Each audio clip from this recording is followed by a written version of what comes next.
Hello everyone! In this video, I'll show you how to transfer StubHub tickets to someone else. First, check ticket transfer eligibility. Not all StubHub tickets are transferable. This depends on the event or ticket provider. Log into StubHub. Open the StubHub app or go to their website. Tap on My Tickets located beside the Explore button. Select the ticket.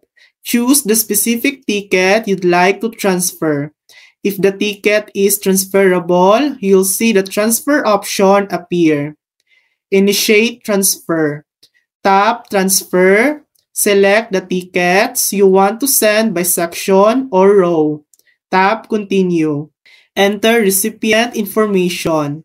Enter the recipient's email address or contact number. StubHub will send them a message with instructions to claim the ticket. Once the transfer is successful, you'll get a confirmation message in the app. And that's it. That's how to transfer tickets to StubHub. Thanks for watching. If this video helped you, please like and subscribe for more helpful tutorials.